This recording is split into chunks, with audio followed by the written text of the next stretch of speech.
கார்த்திக் தீபா சீரியலில் இப்போ செம எமோஷனான ப்ரோமோ வந்திருக்குன்னே சொல்லலாம்.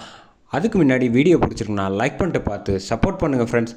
இந்த பக்கம் ரியா வந்து தப்பிச்சு போயிட்டுருக்காங்க பைக்கில். வர்ற வழியில் வந்து வண்டி வந்துடுது. குறுக்க வந்தோடனே என்ன நினச்சிக்கிட்டு இருக்கீங்க, சீக்கிரம் போமா அப்படின்னு சொல்லிட்டு இந்த பக்கம் வண்டி எடுத்தோன்னே கார்த்தி வந்து சீக்கிரம் போகணும், டைம் ஆகிடுச்சு அப்படின்னு. ஒன்றும் பதட்டப்படாதீங்க சார், எல்லாம் பக்கத்தில் வந்தாச்சு அப்படின்னு சொல்லிட்டு அழைச்சிட்டு வந்துடுறாங்க.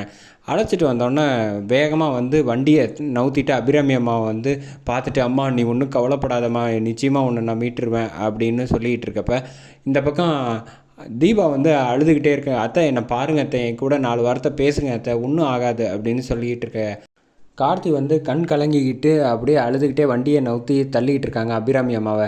இந்த பக்கம் வந்து சரி விடுங்க, இது வரைக்கும் வந்தாச்சு அப்படின்னு சொல்லி உள்ளே அழைச்சிட்டு போயிடுறாங்க. வெள்ளை கோட்டு போட்டிருக்கவர். அழைச்சிட்டு போனோன்னு வந்து பார்க்குறாங்க. பார்த்து முடிச்சுட்டு வந்து இந்த பக்கம் வந்து சேரில் உட்காந்துட்டு பேச ஆரம்பிக்கிறாங்க. கார்த்தியும் அருணாச்சலத்தையும் வராங்க. இங்கே பாருங்கள், நாங்கள் எங்களால் முடிஞ்ச விதியை செய்கிறோம், பட் அதுக்கப்புறம் வந்து கடவுள் விட்ட வழி தான் அப்படின்னு சொல்கிறாங்க.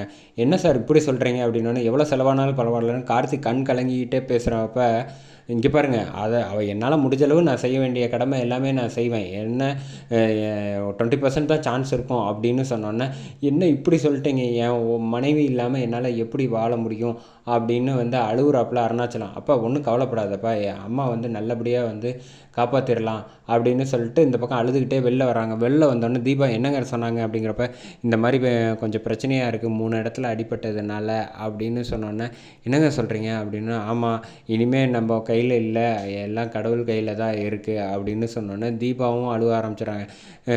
தீபா அழாத தீபா, எதுவாக இருந்தாலும் பார்த்துக்கலாம் அப்படின்னு கார்த்தி வந்து சமாதானப்படுத்துகிறாங்க. இந்த பக்கம் வந்து ஐஸ்வர்யா வந்து எதுவுமே பேசாமல் அருண்கிட்ட பக்கத்தில் ஓரமாக இருக்காங்க. எப்போ வாயை திறந்து ஏதாவது பேசினா கூட சேர்ந்து இந்த ரியா கூட உள்ளே தான் போகணும் போலையே அப்படின்னு யோசிச்சுக்கிட்டு இருக்காங்க.